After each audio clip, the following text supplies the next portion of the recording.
Shalom, selamat pagi Bapak Ibu saudara yang terkasih.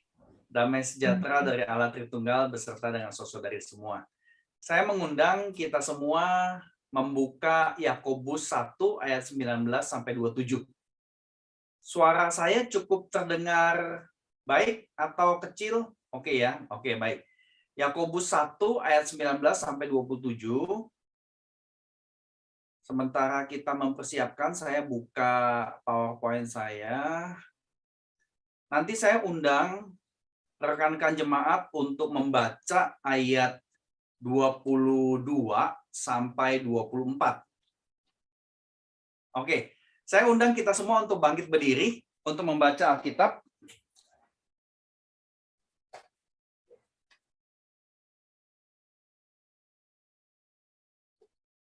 Baik, sebelum kita membaca Yakobus 1 ayat 19 sampai 27, nanti jemaat baca ayat 22 sampai 24, mari kita tundukkan kepala, kita mohon pimpinan Tuhan. Saya undang saudara-saudari semua untuk mengulangi kata-kata doa saya sehingga kita boleh berdoa bersama-sama di hadapan Allah sebelum mendengar dan merenungkan firman-Nya. Kita tundukkan kepala, kita berdoa. Kami datang ke hadapan-Mu ya Bapa Surgawi, karena kami percaya Engkau Tuhan pemberi firman.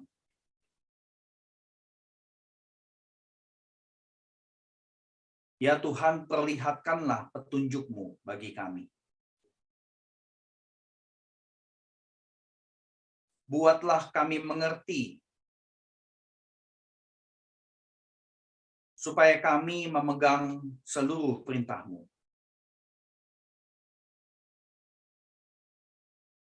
Condongkan hati kami kepada peringatan-Mu.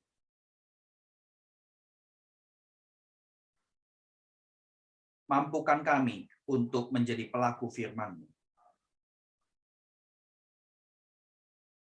Di dalam nama Tuhan Yesus Kristus, dengar seru doa kami. Amin. Kita akan membaca Yakobus 1 ayat 19 sampai 27, 22 sampai 24, jemaat membacakan bersama dengan saya. Setelah membaca, silakan merespons dengan kalimat yang ada di slide. Mari perhatikan perkataan Tuhan dan ajarannya mengenai ciri-ciri ibadah yang murni berdasarkan Yakobus 1 ayat 19 sampai 27. Hai saudara-saudara yang kukasihi, ingatlah hal ini. Setiap orang hendaklah cepat untuk mendengar, tetapi lambat untuk berkata-kata dan juga lambat untuk marah.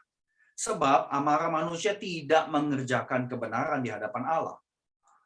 Sebab itu, buanglah segala sesuatu yang kotor dan kejahatan yang begitu banyak itu, dan terimalah dengan lemah lembut firman yang tertanam di dalam hatimu, yang berkuasa menyelamatkan jiwamu.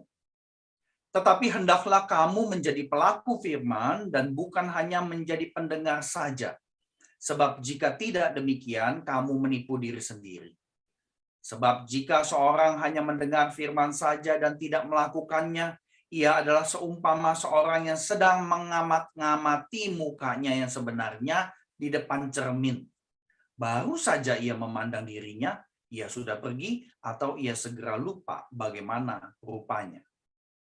Tetapi barang siapa meneliti hukum yang sempurna, yaitu hukum yang memerdekakan orang, dan ia bertekun di dalam hukum tersebut, jadi bukan hanya mendengar untuk melupakan, tetapi sungguh-sungguh melakukannya, ia akan berbahagia oleh perbuatannya.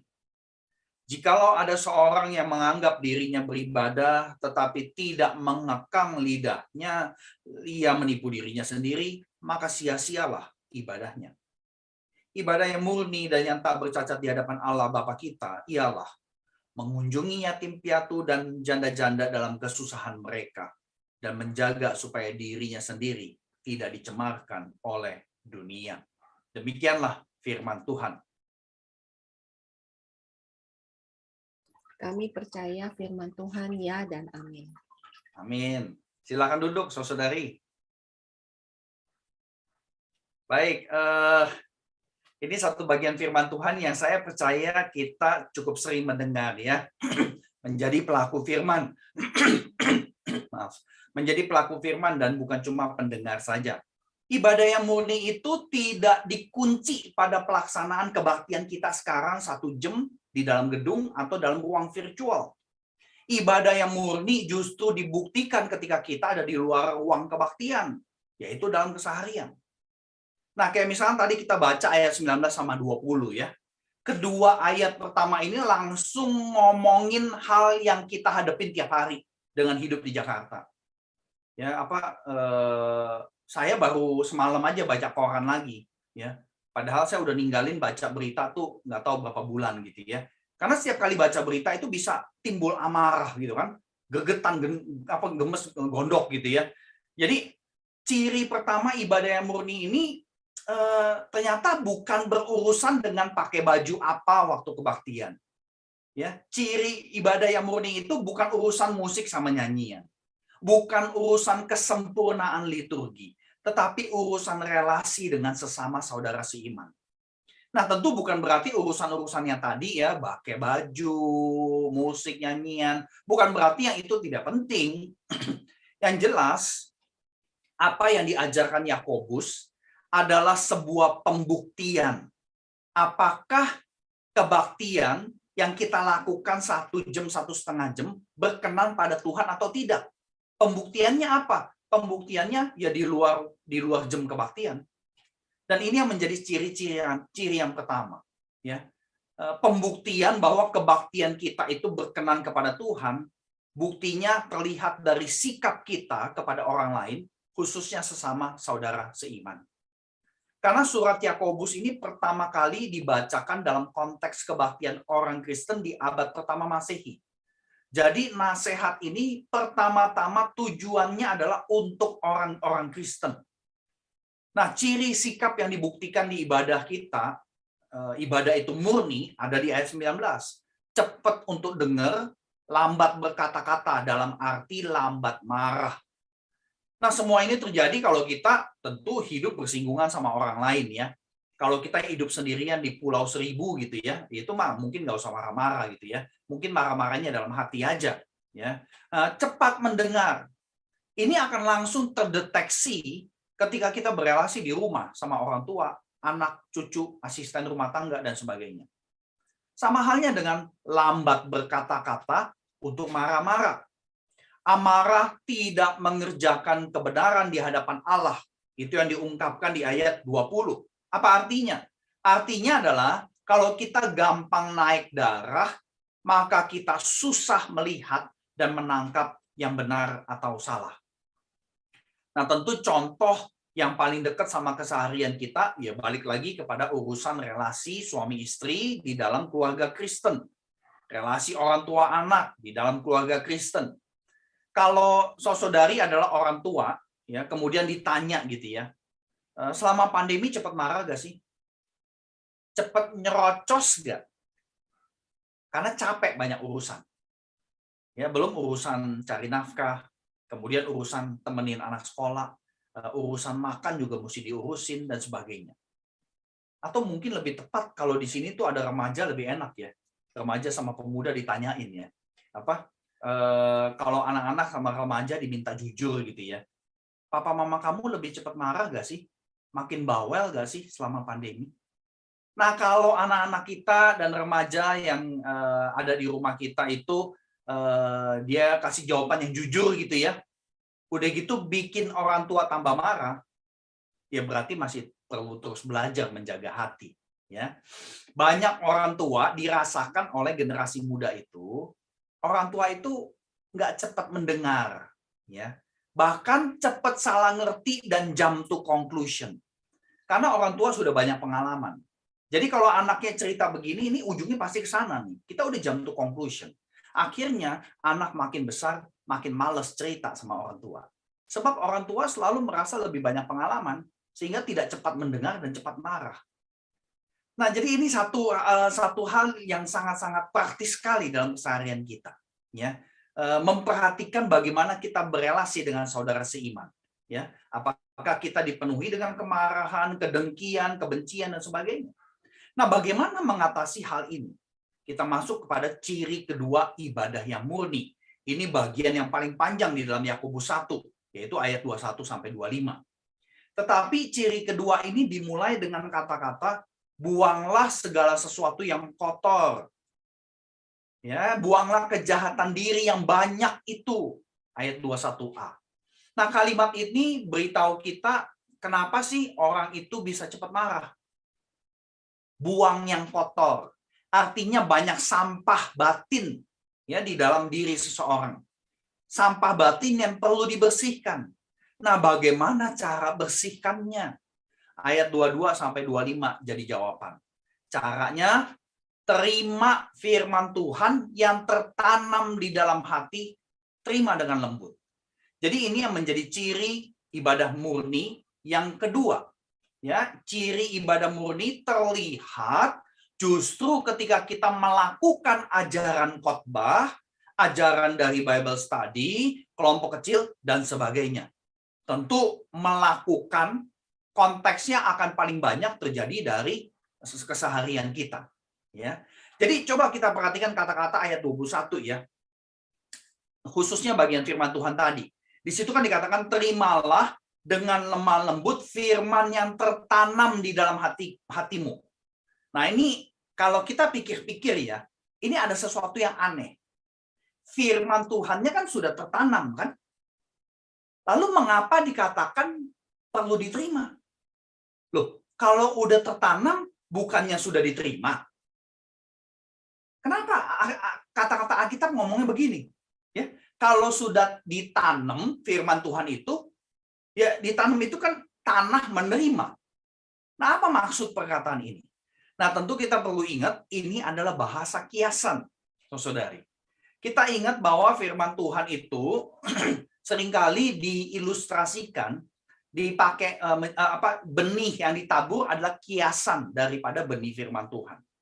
Jadi begitu benih firman Tuhan ditabur, belum tentu tertanam, meskipun diterima oleh tanah ya, karena tanah kan ya nggak ngapa-ngapain, tanah di situ aja gitu kan. Begitu ditabur, ya tanah terima, tapi belum tentu tertanam, apalagi bertumbuh. Nah, kemudian hati kita seringkali diilustrasikan sebagai tanah, di mana benih itu bisa tertanam. Tetapi tertanam di dalam hati belum menjamin benih pasti bertumbuh. Nah, apa yang menyebabkan benih itu bertumbuh dengan sehat, akarnya kuat, dan kemudian berbuah? Nah, yang menjamin adalah kalau benih sama tanah ada interaksi satu sama lain. Udah gitu ditambah faktor eksternal. Ada pemupukan, ada sinar matahari, ada siraman air, dan sebagainya. Nah, sama halnya dengan benih firman Tuhan. Tertanam. Tetapi kalau tidak ada interaksi dengan tanah hati kita, udah gitu nggak ada pupuknya, nggak ada terpaan iklim kehidupan, tidak ada siraman yang menyegarkan, maka tidak ada jaminan benih itu bertumbuh. Jadi bagi Yakobus, firman tertanam, tapi belum tentu diterima, artinya adalah firman itu didengar, masuk ke otak lewat kuping, tapi nggak pernah dilakukan. Disinilah masalah utama kita di era digital, internet, dan virtual reality.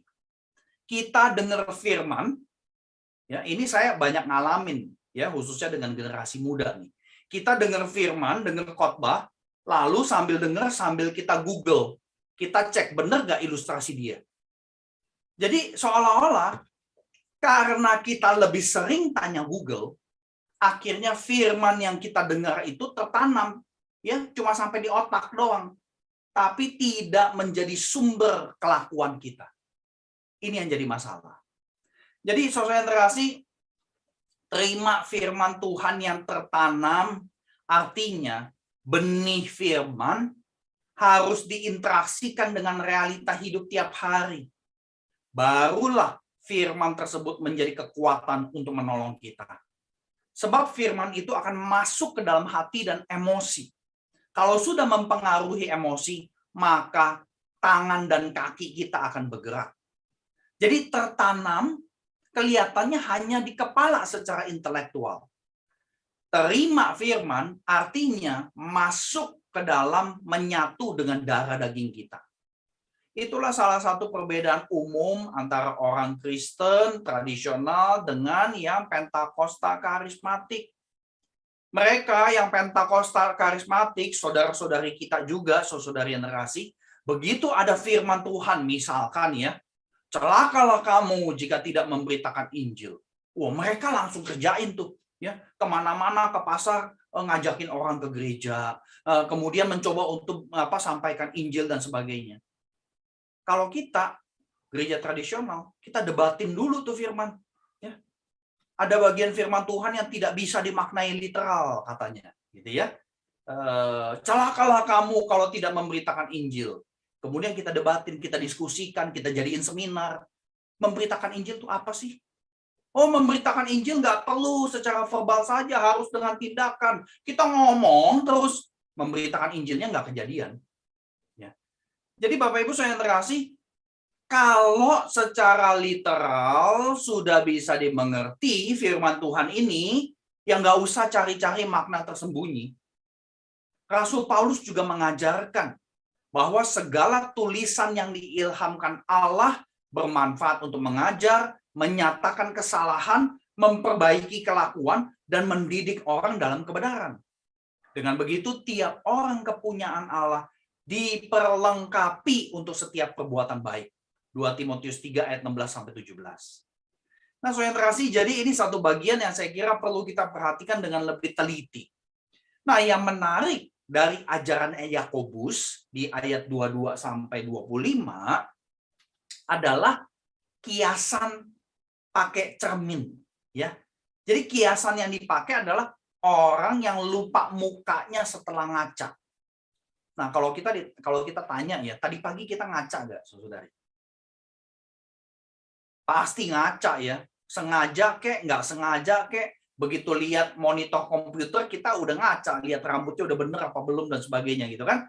Kayaknya sih nggak mungkin ya, nggak mungkin ada orang yang tidak ngaca dalam sehari.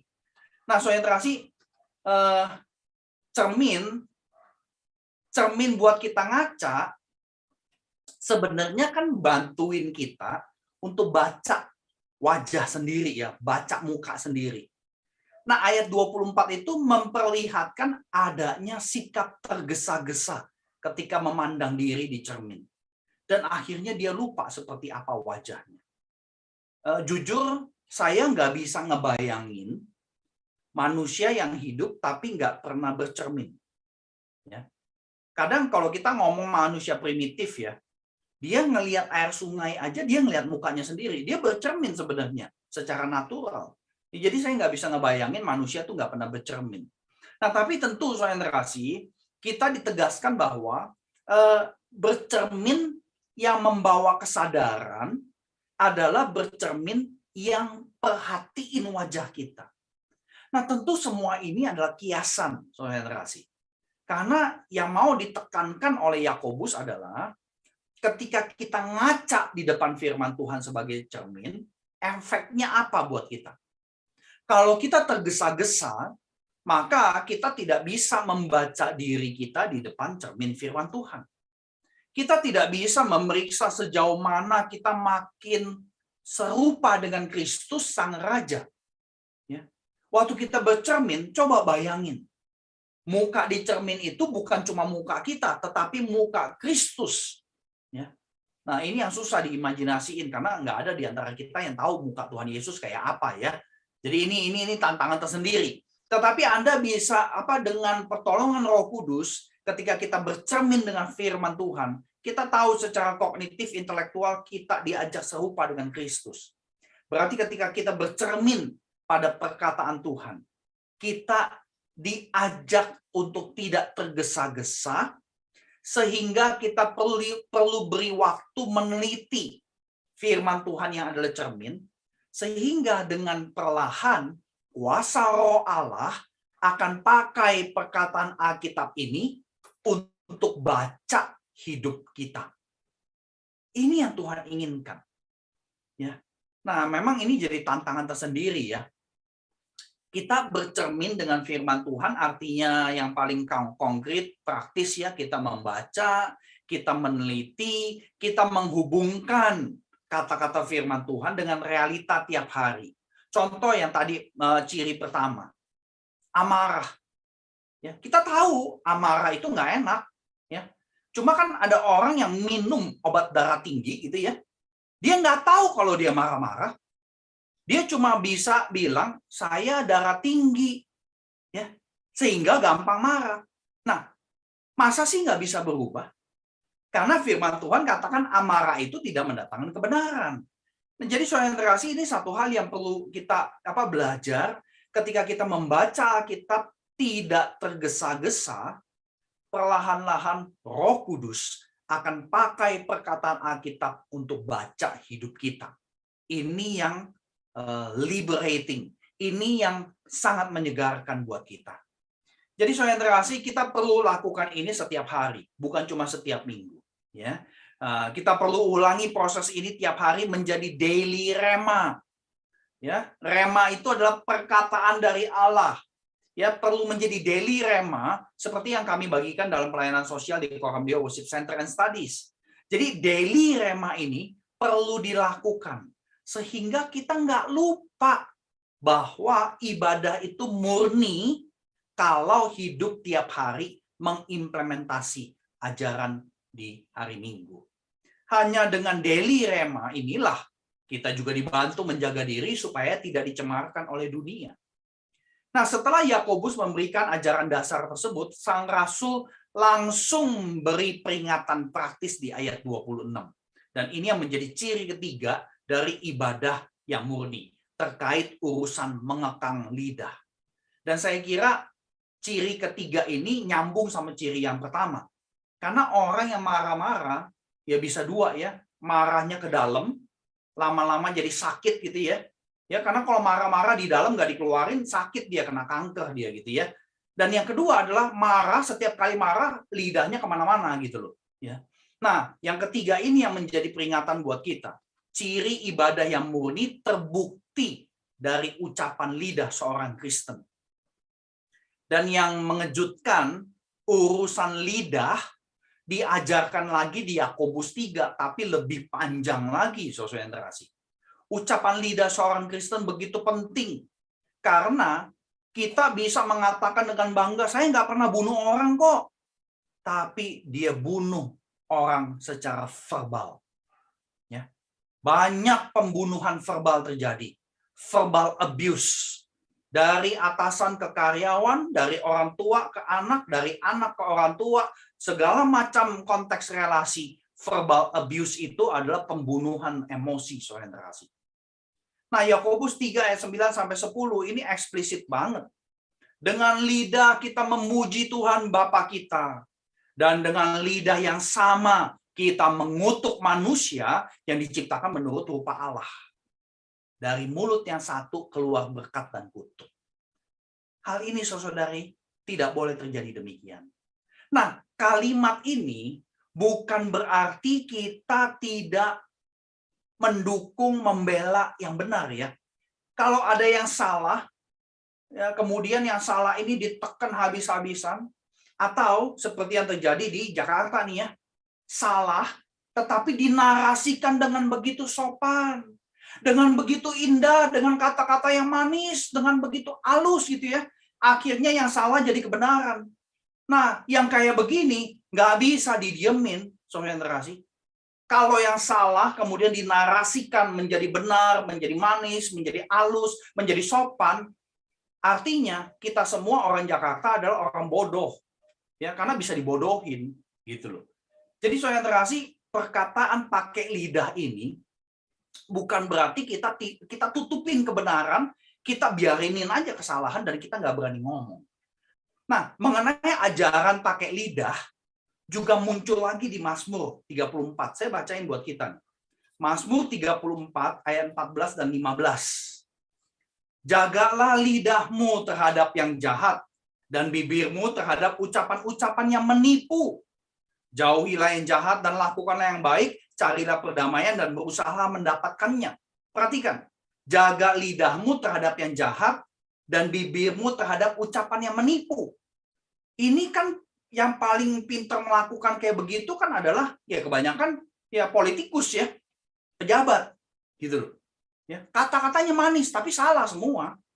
Kata-katanya bagus tetapi misleading semua. Ini sesuatu yang menjadi peringatan ya dari Allah. Jadi buat kita orang Kristen, ibadah yang murni terkait dengan urusan bagaimana kita pakai lidah, saudara terkasih. Jadi saudara terkasih, ini satu hal yang saya kira penting sekali. Apa yang kita ucapkan satu sama lain mencerminkan kemurnian dalam menyembah Allah. Artinya seluruh aspek hidup kita bisa menjadi wujud penyembahan kepada Allah. Dan inilah ajaran yang ditonjolkan oleh Yakobus. Ya. Nah, saudara terkasih, saya sendiri lahir dalam keluarga yang ngomong dulu baru mikir. Ya. Bahkan sudah ngomong, lalu nggak mikirin dampak dari kata-kata itu membunuh atau membangun. Pokoknya ngomong dulu, gitu loh. Nah, jadi anak itu minder, kurang percaya diri, banyak takut gitu ya. Atau sebaliknya ya, ekstrim yang satunya ya, anak kita itu jadi terlalu percaya diri, sok tahu gitu ya. Nah, saya menduga ini semuanya terkait dengan ucapan dari orang tua ke anak sejak dia masih balita. Sama halnya dengan relasi suami istri.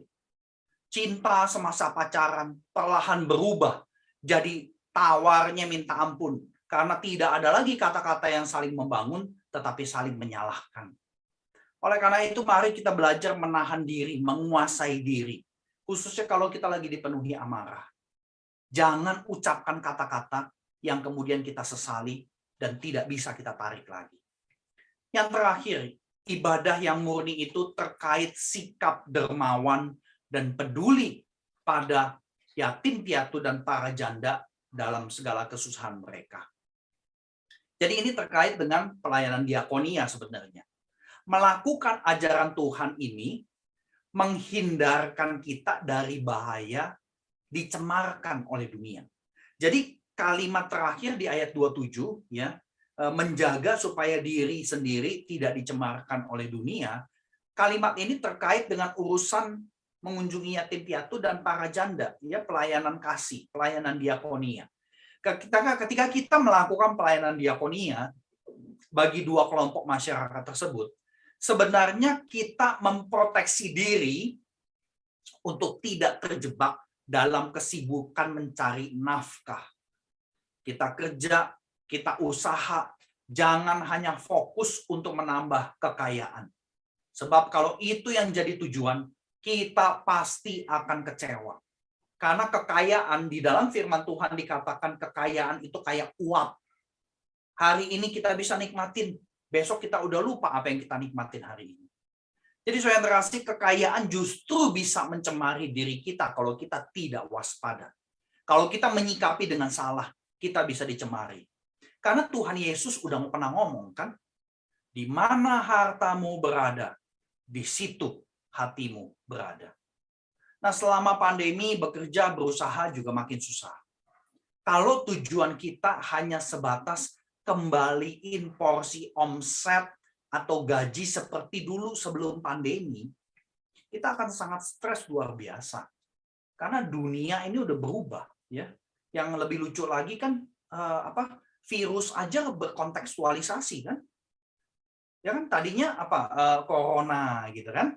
Udah gitu jadi apa? Delta. Habis jadi Delta apa? Omikron. Terakhir habis Omikron ada nama yang lebih keren lagi, Florona. Ya. Ini udah muncul tuh istilah Florona, ya, mutasi daripada Omikron. Nah, nggak tahu nih apakah seluruh abjad bakal keluar ya berkaitan dengan virus ini. Jadi ini sesuatu yang akan bikin kita stres. Kalau kita fokusnya cuma buat kembaliin porsi omset atau gaji sebelum pandemi, nih kita akan terjebak untuk menempuh beragam cara supaya bisa balik kayak dulu.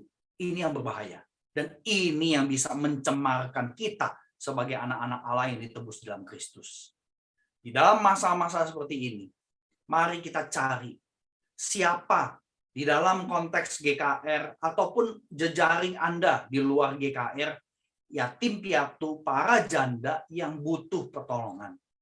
Dan ketika kita melakukan itu, itulah ibadah murni menurut ukuran dari kitab suci. Jadi tindakan keempat ini betul menjadi tantangan tersendiri buat kita di masa pandemi yang belum selesai ini.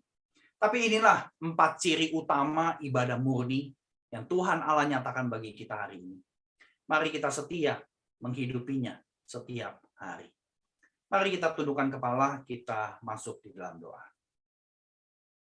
Saya undang saudari untuk berdoa secara pribadi. Kalau Anda ada bersama dengan keluarga, boleh juga berdoa bersama dengan keluarga. Respons atas firman Tuhan mengenai 4 ciri ibadah yang murni tadi. Datang dengan jujur ke hadapan Tuhan. Apakah kita adalah anak-anak Tuhan yang berjuang untuk menghidupi ibadah yang murni, yang karakteristiknya diperlihatkan dalam firman-Nya?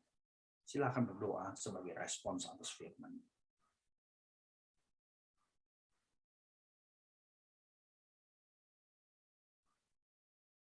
Segala puji syukur kami naikkan ke hadapan-Mu Bapa Surgawi.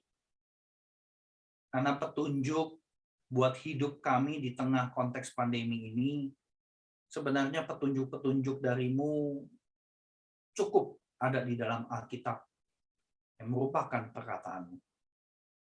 Namun seringkali kami memang tergesa-gesa dan kami kurang gitu meneliti hukum-hukum, ketetapan-ketetapan, peringatan-peringatan, ajaran-ajaran-Mu. Sehingga begitu kami baca, kami lupa apa yang kami baca.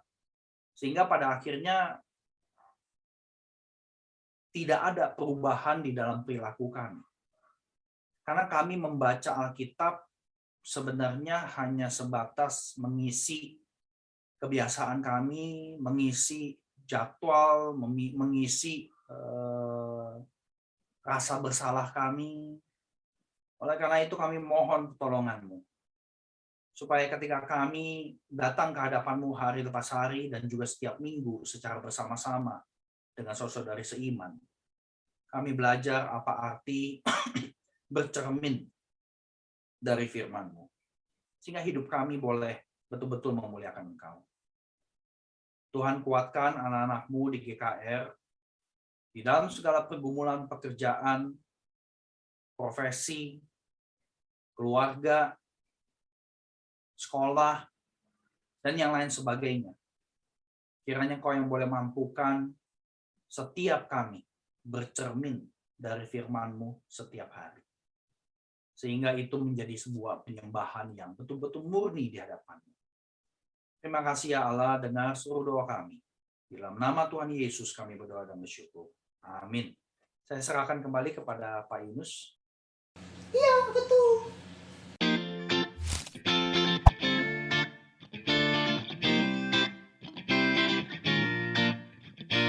STTRI dikenal sebagai seminari Injili dengan kualitas akademik yang bermutu karena pengajar-pengajar yang berkualitas.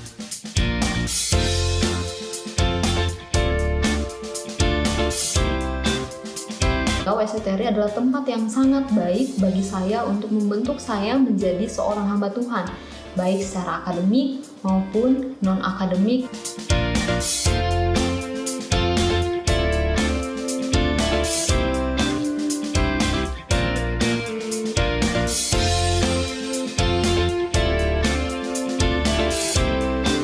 Dalam menjalani proses pembentukan di STTRI, saya diberikan ruang untuk mengeksplorasi berbagai potensi dan kemampuan diri yang Tuhan percayakan dalam hidup saya, seperti berpikir kritis, hidup disiplin, dan melayani Tuhan dengan ketulusan hati. Di samping itu, melalui wadah kehidupan di asrama, juga praktik pelayanan, saya didorong untuk mengekspresikan iman saya secara autentik dalam kehidupan sehari-hari dan pelayanan.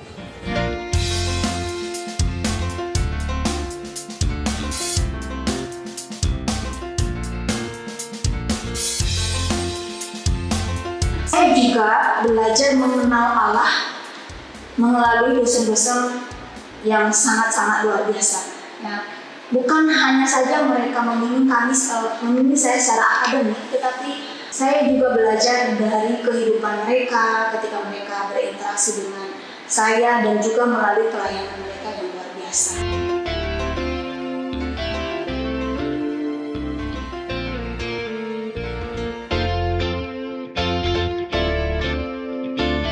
Saya mampu menerapkan apa yang saya pelajari dalam pelayanan sekolah minggu dan remaja.